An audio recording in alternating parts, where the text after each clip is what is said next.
Hey guys, good morning. Zombie Ellich reporting in. Today stream is going to be very early and also going to be a short one. We are not going to be playing the campaign. Instead, we're gonna have one of those Jibber episodes, and I'm gonna be talking about the worst faction in Mortal Empires in detail. What's wrong with them, my opinions, and what could be done to make them better and enjoyable to play. To start with, why am I up at 5:26 a.m.?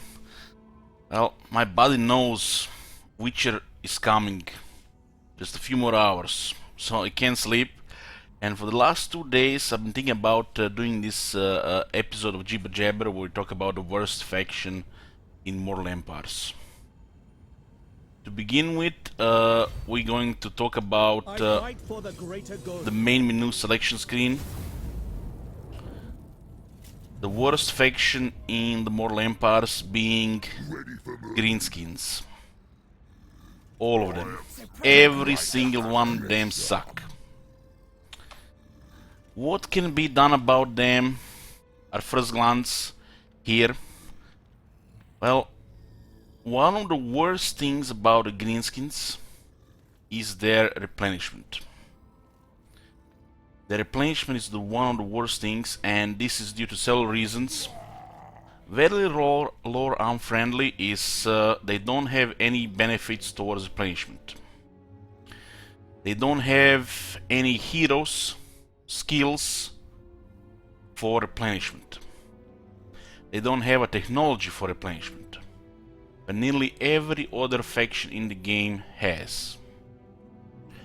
One of the things that could be done, and this is not a big ask, this is just, should be done already today, is one of the race attributes for the greenskins, all of them together, so they don't have to change faction effects or lord effects, is to make the race attribute for all the greenskins a special replenishment. A small ask would be to give all greenskins just standard casualty replenishment rate plus 20%. This will make them replenish much faster in their own territories, their own climate, and in the climates that are not suitable to them. More about climate when we load the campaign. A big ask regarding this race attribute for the greenskin replenishment would be if the greenskins could have a unique replenishment thing. The standard replenishment is capped at 50%, which means a unit of pigs, here 60 riders, can only replenish 30 in one turn. A unique rule for the greenskins could be they get this boost replenishment and they don't have this cap like other factions replenishment, which means through various effects they could replenish more than 30 riders in a single turn, either by eating captives or stacking replenishments from them hopefully added race attribute, lords, traits, skills, followers, technology, and the local effects. So a greenskin orc war boys with this big ask to the replenished could somehow even replenish a whole unit in a single turn. That is a big ask regarding race arbitrary replenishment, that this cap is changed for the greenskins, where they could replenish higher than any other faction in the game, unique to them. This 50% base replenishment is kinda high, but we're not gonna go into it. This is how it works in the game. We're talking about greenskins now here. Small ask, 20 replenishment for all greenskins everywhere, or a big ask would be that they remove the cap on the greenskins for replenishment with that additional 20% replenishment where the greenskins could actually replenish more than any other faction in the game in a single turn of the campaign. This is the worst thing about the greenskins, the replenishment. Since we are still here on the main menu, I would like to see, for example, Azak the Slaughterer. This is just personal wish. Would like to see him as a separate faction, starting somewhere in Troll Country or Eastern Oblast, either a new region or regionless, or imagine this, another big ask, horde. Greenskins without settlements should be able to form hordes. They don't have to create a whole new system for it. They could just make it just a single basic building. Until they get a home, they can act as a horde. So would like to see Azak separated from the Black Crag, from Grimgor, in the north, somewhere in the Kislev area. Moving on. We're gonna be loading the campaign in progress. We are going to stay on the same turn, and we're gonna go in detail what's wrong with the greenskins and how can they improve and how can they be more fun. Today on this episode of Jibber, we're talking about the worst faction Mortal Empires, which, you know, I think everybody can agree it's the greenskins.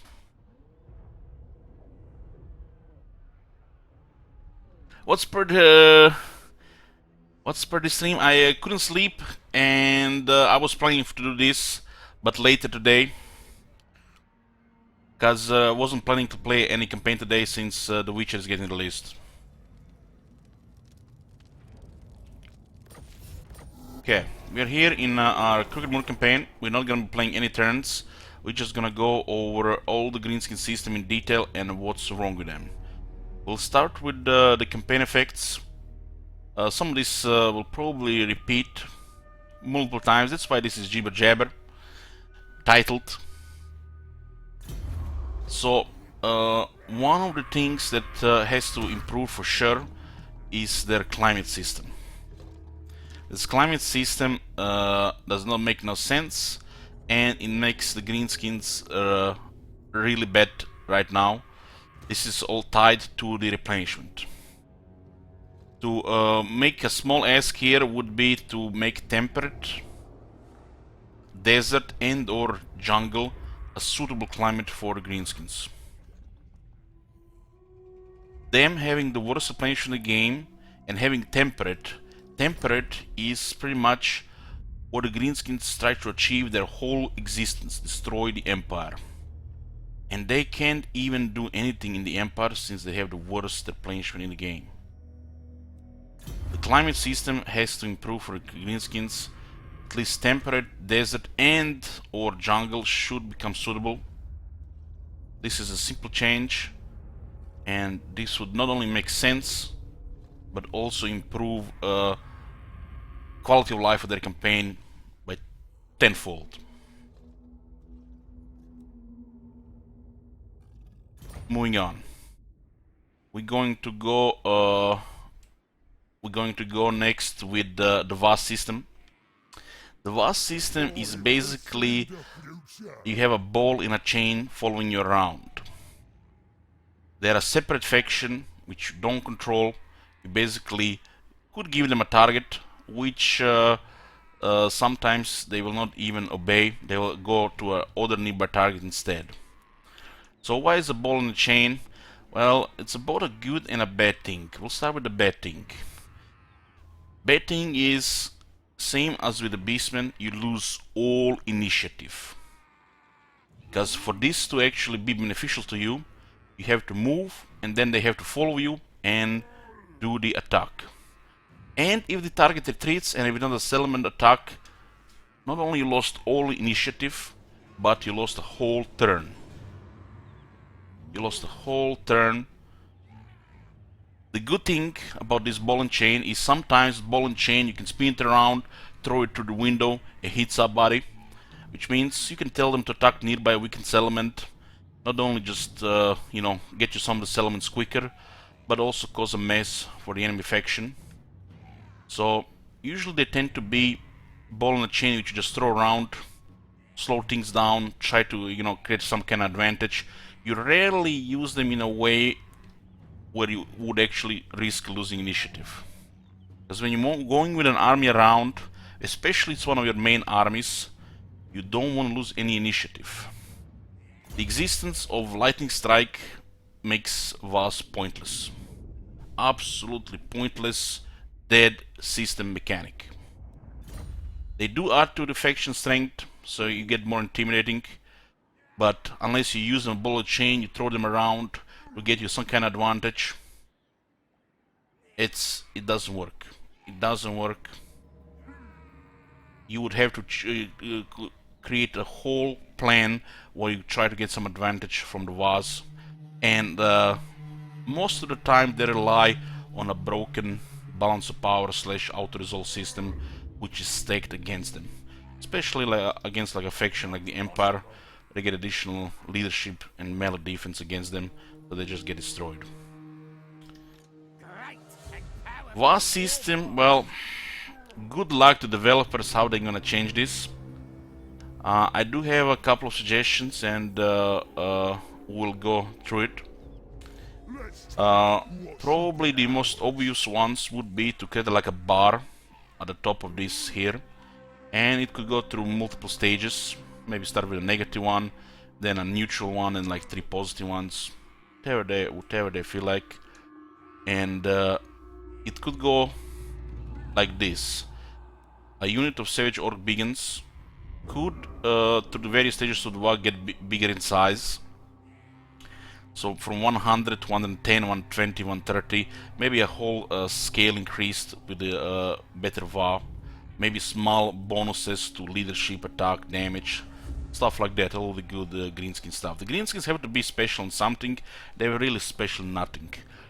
On their units, I suggest they will have special attack and strength, so the VAR gives them extra attack and strength. The other attributes in the stats will come from elsewhere. This could be one of the things for the VAR, just make the army bigger.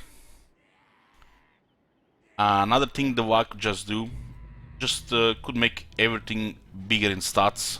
Like just pretend you become the legendary AI and you get 20% to everything. So you even the odds.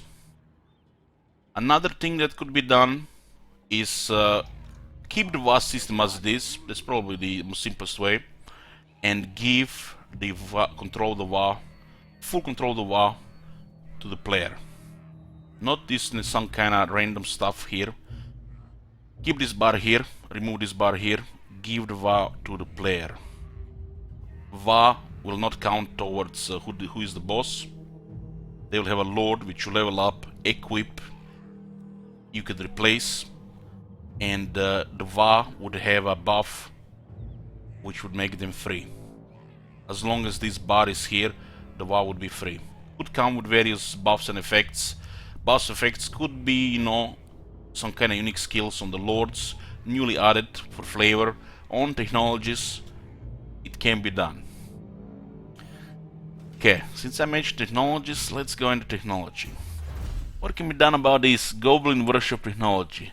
Well, first thing, just find, you know, this thing on your desktop called the recycle bin, and just dump it inside and empty it. Just delete everything. Just remove it from the game and start on a whole new technology tree. You could take a template of an Empire technology tree or the Skaven. Those are some of the technology trees which make sense. They come with their own issues, but it's a good start. You have unit technologies, you have diplomacy technologies, you have campaign technologies, and you could even have VAR technologies. Go crazy. The technology tree would be separated into categories: goblins, orcs, monsters, artillery, archers. Either buff one sub-faction of the units or just target everything. The thing that the greenskin need to see the most is armor missile resistance, and physical resistance. They should pretty much get it on nearly every unit through technologies. The bigger the units, the bigger the bonus. So small bonus for goblins and the orcs, bigger for the biggins, black orcs, archnoric spiders. Just make it happen. Could be simple, plus 10, 10, 10, 5, 5, 5, 3, 3, 3. They need armor, missile resistance, physical resistance. They are greenskins, they are not the Empire. They should be tougher in battle. A whole new system could be created for the greenskins with how they work with their loot, where they could get a special currency in battle. Just copy the Skaven workshop, put every single greenskin unit in there, and every army could use this loot as they get it. Could be separate per army or faction wide. They could upgrade their units. Goblins, orc boys, or other boys, archers, artillery. Upgrade how? Use some of this scrap, make the unit have more armor. Use a little bit more scrap, give the unit missile resistance. Use a bit more scrap, make it expensive each time you do it. Make sure that these upgrades make sense for every unit. Not rocket science. All of a sudden, whole new system. One faction. Do battles, get stronger. Simple as that. Make sure the war bosses can be upgraded as well. Use resources from get from battle, upgrade units. Already a completely new faction here.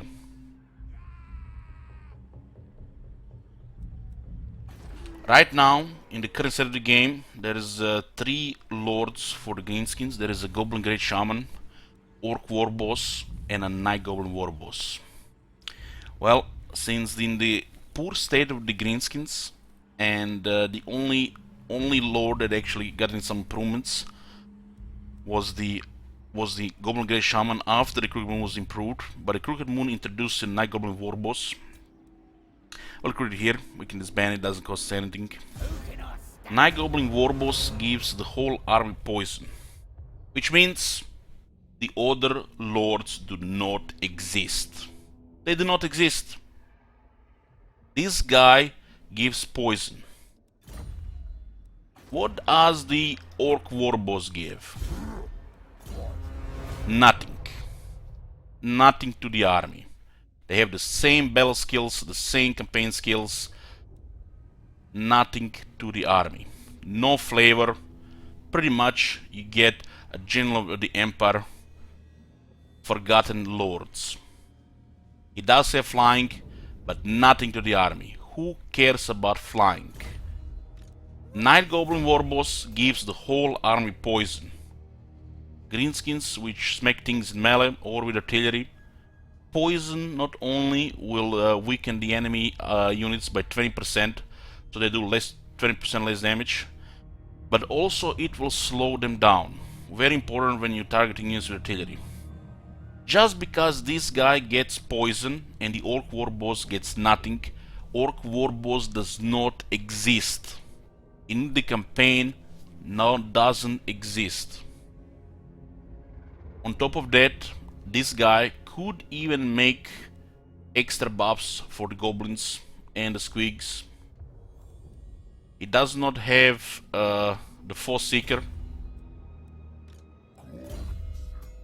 It has a different buff, but this does not matter.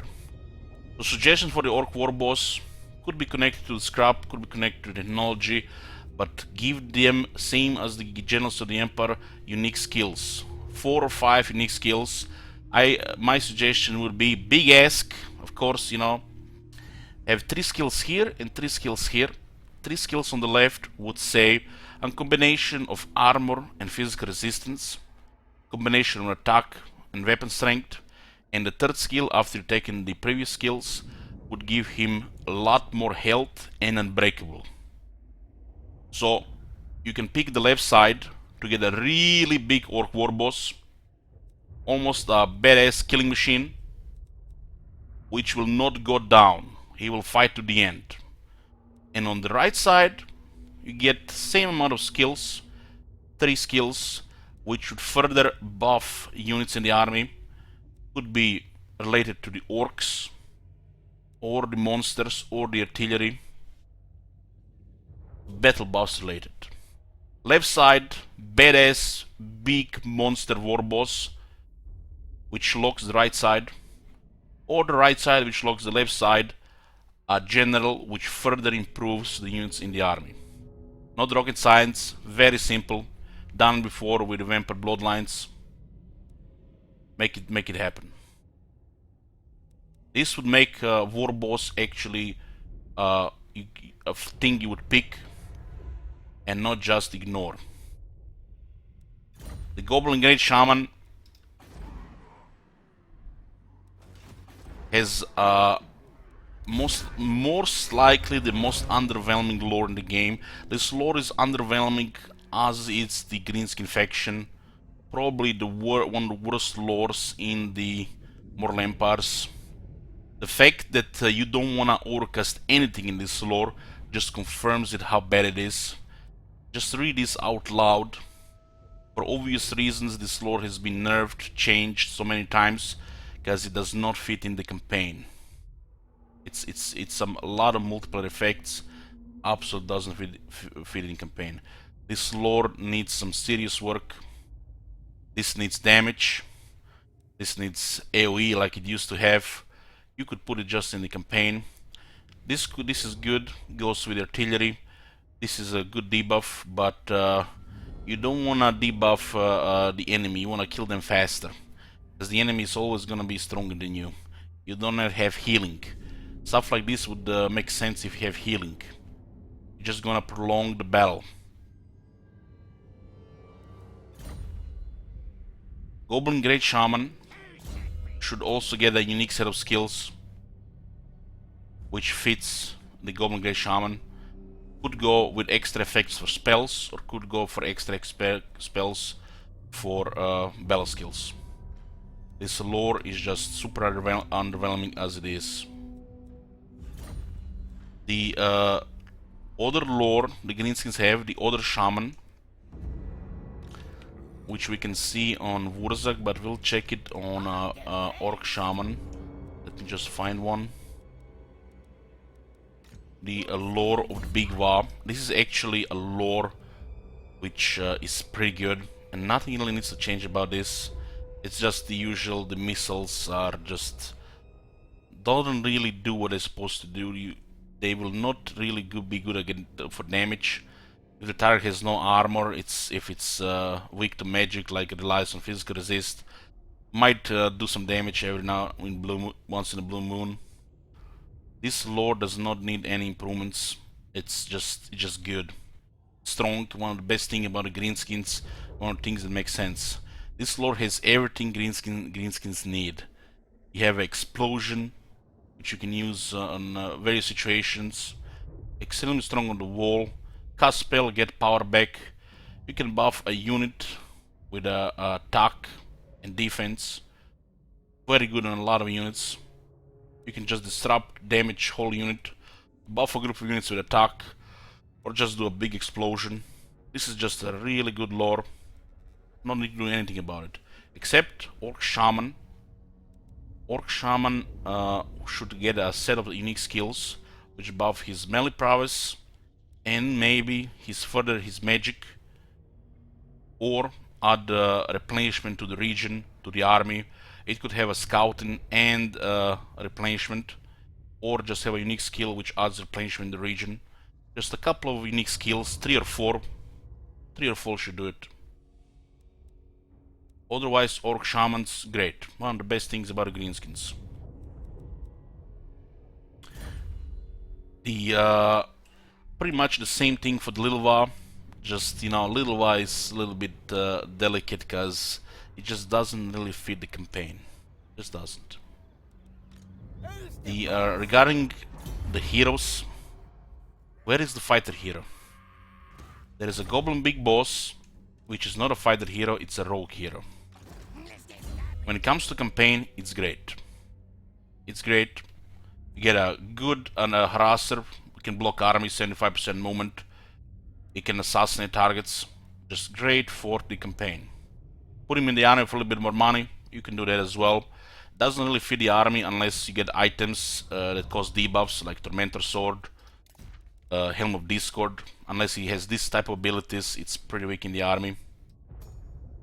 But otherwise, it's pretty good. It fits. It's a rogue hero. It could maybe get Arachnarok Spider as one of the mounts, but that's a big ask. Big ask for sure. Thing that is missing is a fighter hero. Greenskins don't have replenishment heroes, and they don't have training. Training, which just double it. The numbers are so small, it's not even worth keeping in the army. Could be a black orc hero, or just an orc hero, similar to that of the Empire Captain. Minus one change I would like to see happen is on the heroes. The wound ability. The wound ability has to go. The wound ability has to go. Every hero should have assassinate, not wound. This just has to go. So basically, Empire Captain that has assault units, assault garrison, and assassinate. It could have training or replenishment, or training and or replenishment. You could switch between which one you want. It could just be a mini version of the War Boss. It could be a similar fighter to a Gorbull, just without all the acrobatics. They just need a fighter hero. They don't have a fighter hero.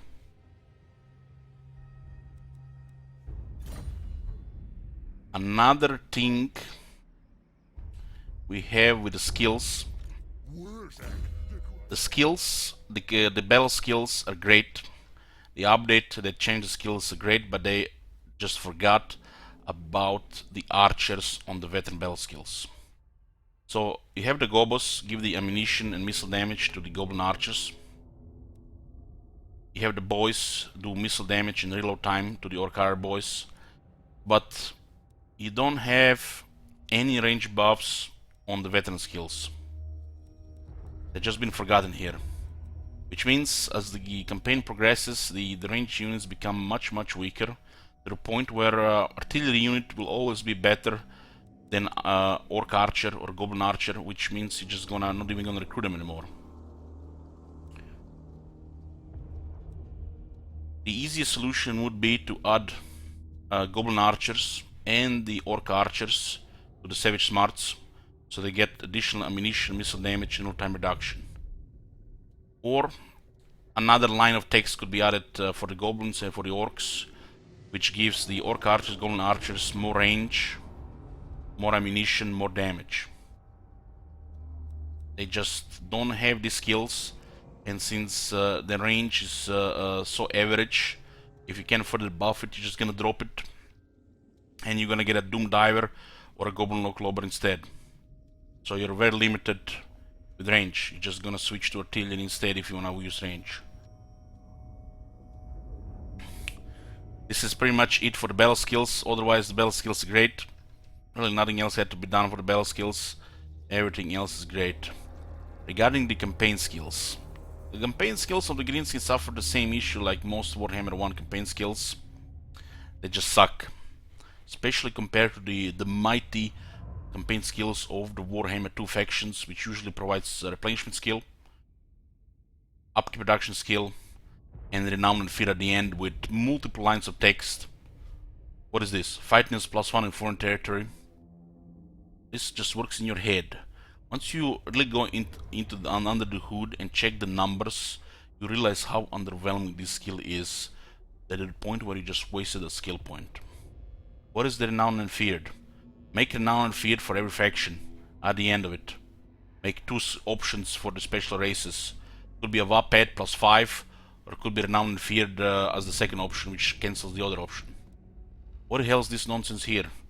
Raiding income, looting income, sacking income all separate. Put raiding, looting, and sacking under the same skill.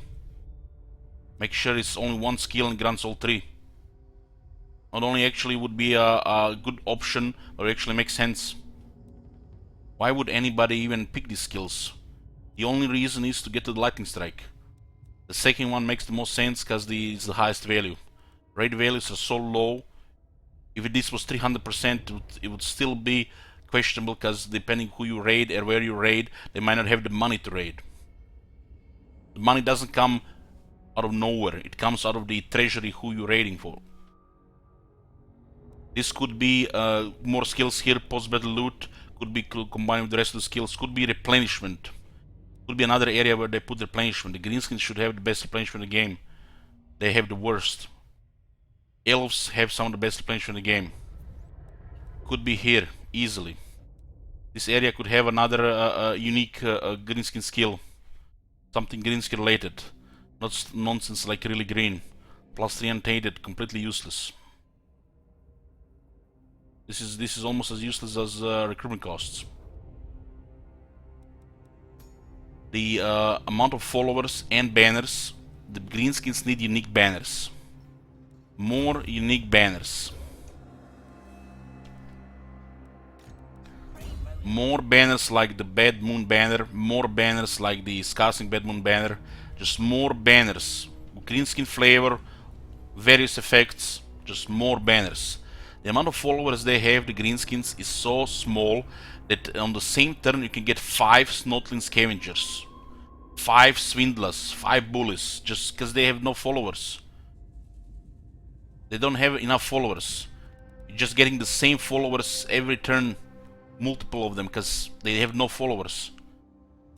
They have the lowest variety of followers of all factions. Probably only the Wood Elves have less, just because there is no effort put in the Wood Elves followers, just rushed. Followers should be combined regarding sacking, looting. Followers for replenishment should be added. Followers for the campaign movement range should be added. They just don't have this. Various followers for the Winds of Magic Power Reserve. Followers for research. Greenskins don't have a single one of these followers. They have some of the worst variety of followers in the game. Oh, you want to get more sacking, and just get the Bully, Sonal Scavenger. It's like I put this, so I got to sack a couple of cities, so I get a little bit more money. This is basically it. You get banners of swiftness, you get razor standards. The variety of followers is really bad. On the hero options, it's even worse. It's even worse. Greenskins have the most broken amount of traits of all factions. Let me show you the Orc Shaman I got from Confederation. Confederated Bloody Hands. I got a big bully. Recruitment costs minus 10% for Biggins and Black Orc units. Because that's what they need. Greenskins will have always a huge treasury and a big negative. But why? What's wrong with this big bully here? This is not a lord. This is a hero. It does not work. There are 3 traits like this that just don't work, because they're supposed to be working on lords, not heroes. And there is a 4th trait which I'm still trying to figure out. One of the new ones is bugged.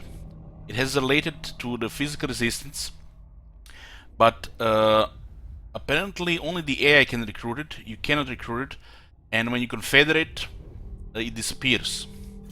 How do I know this? Oh, let me show you. Oh, look at this.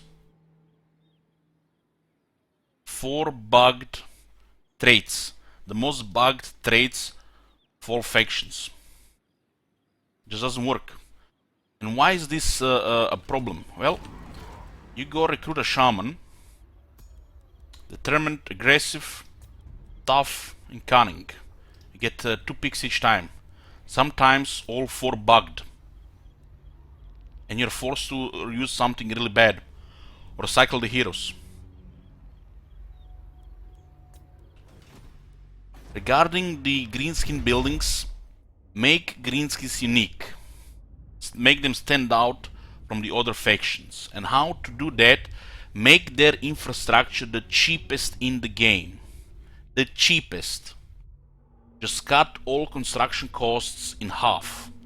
All the expensive buildings like the Stomping Grounds, which cost 15,000, should cost 5,000. Make greenskins unique in a way they don't really build the great monuments, palaces. They just throw a bunch of shit in a pile and call it a building. Make greenskins stand out in this way. Everything should be really cheap. They should not care about settlements. They should not care about losing settlements. They should care about armies, fighting, destroying their enemies, killing stuff. Make all the buildings the cheapest in the game of all factions. Not only it would be fitting, but would make them stand out and unique compared to a lot of other factions. Regarding the building types, well, it's greenskins. Nothing really can be done, really, unless they add new stuff. Every faction should have additional garrison building, so add somewhere garrison units. 1 or 2 more buildings should add garrisons. Some of these buildings could add a stacking faction-wide bonuses like they did with the Bretonnian Armory. Makes it really fun for the long campaigns. Look at this building. Adds units, units, units.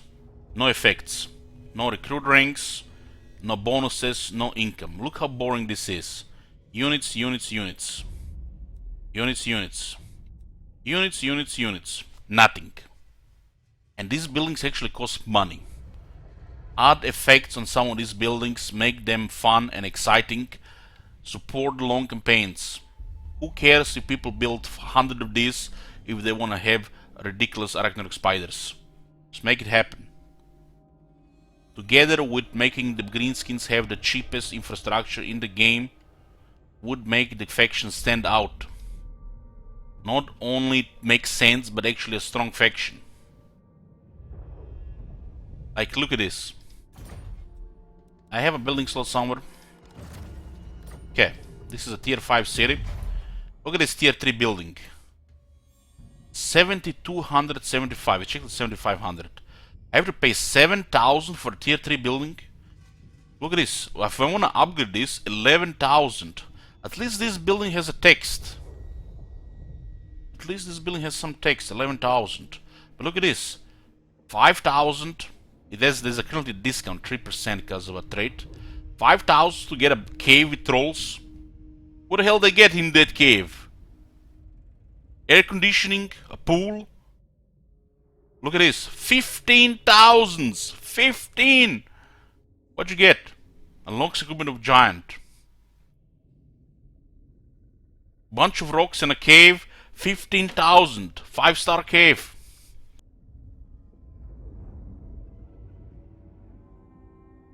Gotta go. Make the buildings all cost all next to nothing. Make the greenskins stand out in infrastructure.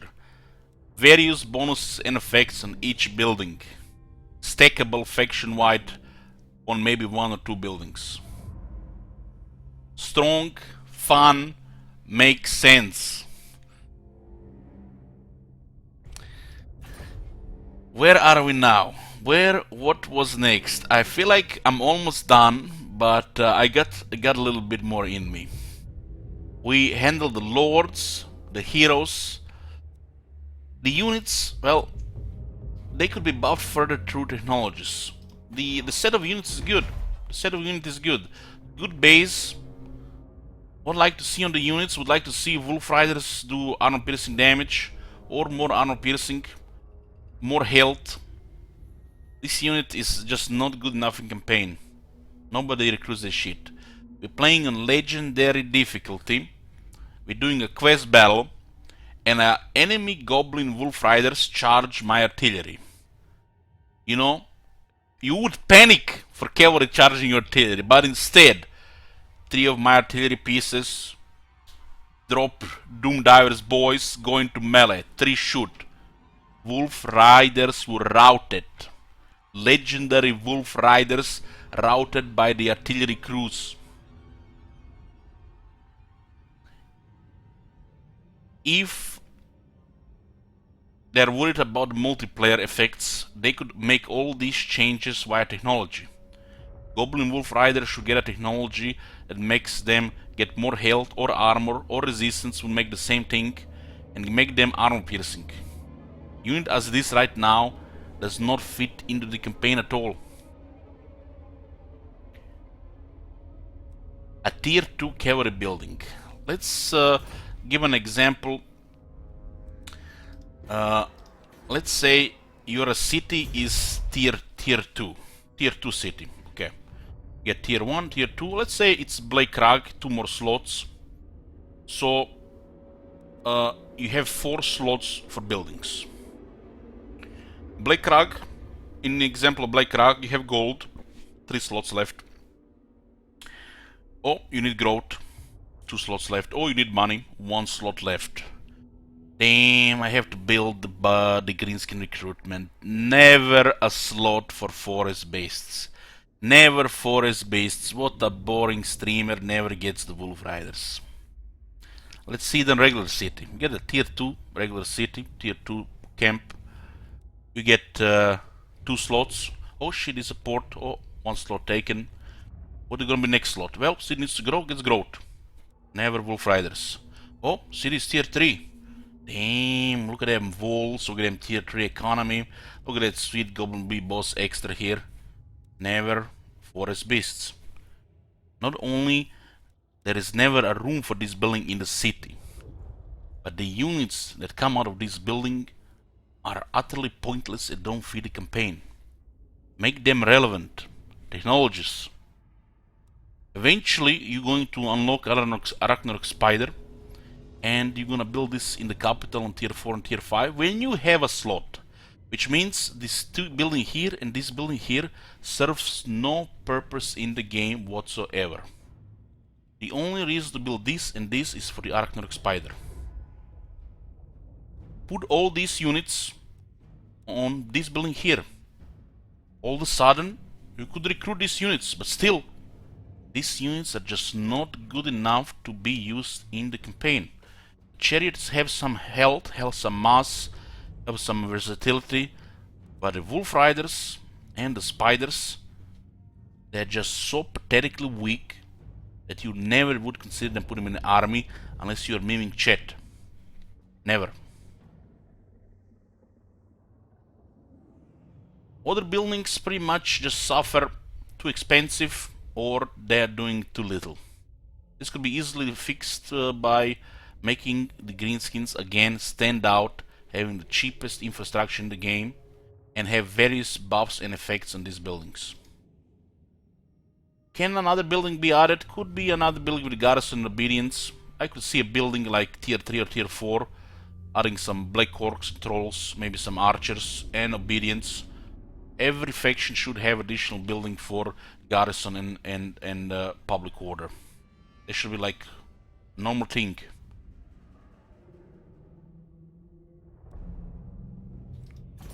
In the battles, the greenskins are solid, they just like stats. And all this can be fixed by improving all these various areas that we just were talking about.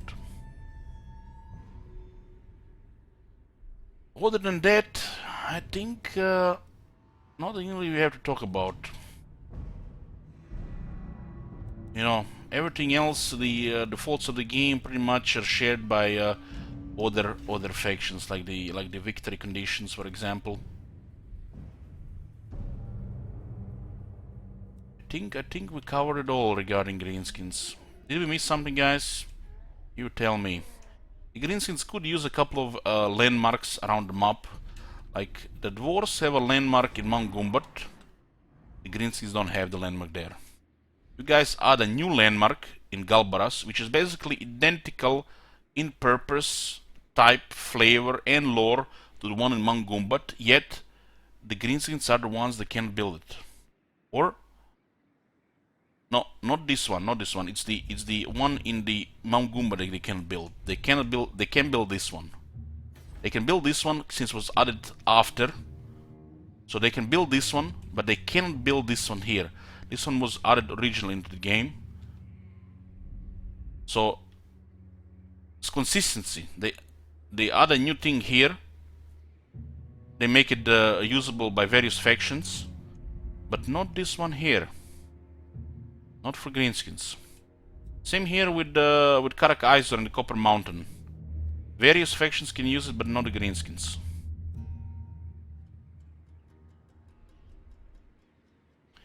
Another thing that we should mention, since we're talking about the greenskins here, the fighting style of the greenskins and their unit types, there is one big flaw, is that they have probably the worst anti-large of all factions in the game.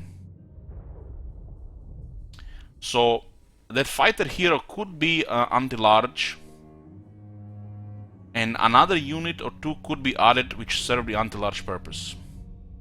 Absolutely the worst anti-large in the game.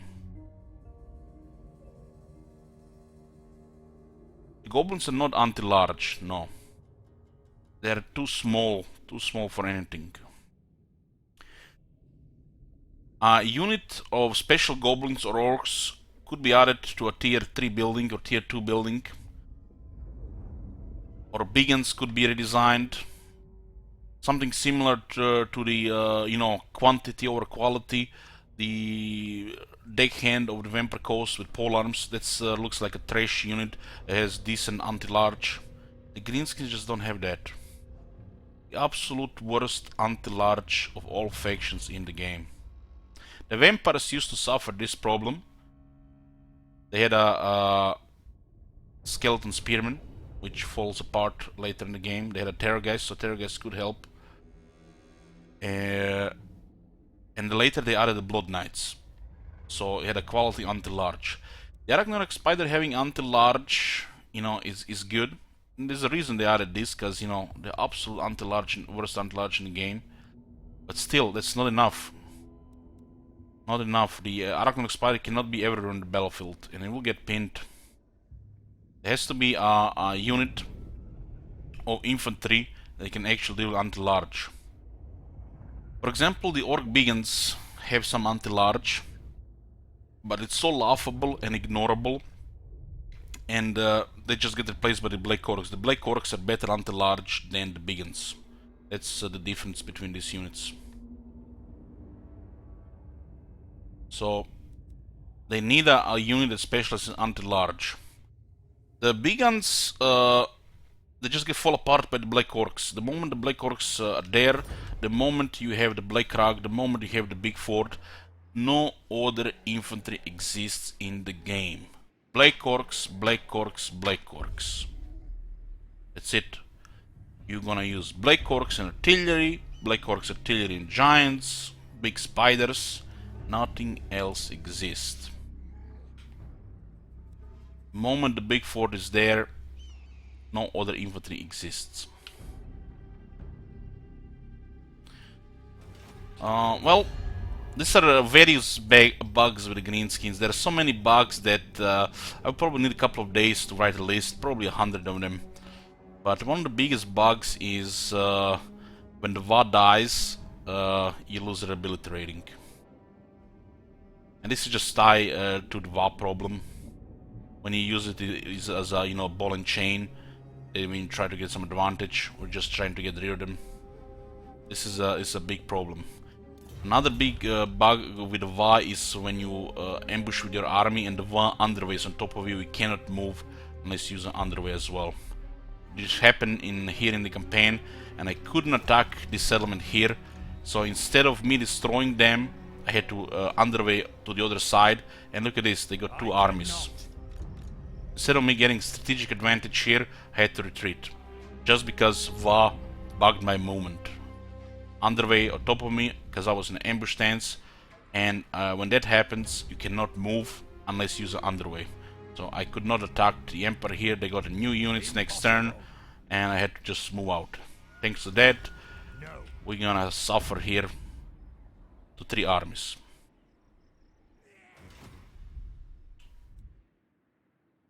Another thing with the VAs is nobody should be able to target a VA. If the enemy has hostile tensions towards you, they should declare war on you. They should not declare war by proxy on you by declaring war on your VA. It leaves you no choice but to join war, especially if an ally decides to do it. Nobody in diplomacy should be able to target VAs. This is another problem with the VAs, that's why should you be controlled by you. The VA system is so outdated, it causes so many issues. There are so many bugs attached to it, and it's gonna take a miracle to do something about it.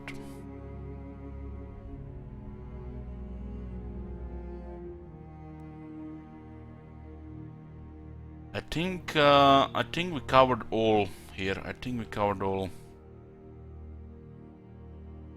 Like I said, I was saying earlier, I will just repeat it for you guys who just arrived late. New mechanic should be introduced with the greenskins.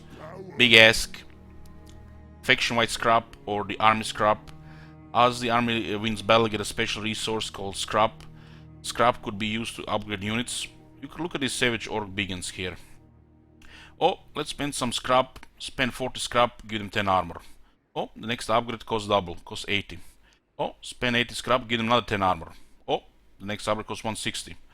Spend 160, give them another 10 armor. Oh, all of a sudden, the boys have earned, hard-earned scrap is now used to give them 30 armor. The next upgrade costs double, 320 scrap. We're gonna put armor, we're gonna put other stats. Maybe give them some anti-infantry or anti-large. Equip them with different weapons, you know, so to speak. Holy shit, a new fun system, new fun mechanic. You would be careful about not losing these units. You would want to fight battles, because you would get resources to upgrade your units. The longer these units fight, they should get more and more powerful. And no more so than the war boss. Every single battle, you should get stronger and stronger if he survives. There's a big, fun system that's been denied to the greenskins, created in a boring, no fun faction. These issues were here in the game since Warhammer 1. It's been over 3.5 years now, and the same issues are still in the game. If you guys missed any of the points we talked about, check the video from the start. Of course, they are Crooked Moon, there is Bloody Hands. This faction should have their unique flavor, not just copy pasta from the greenskins like they've done.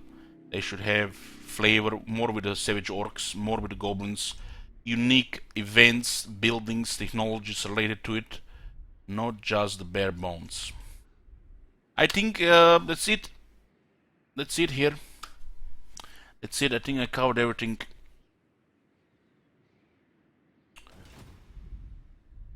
If you guys missed anything, just check the video. This is gonna be the only stream today. I'll be watching and sleeping all day.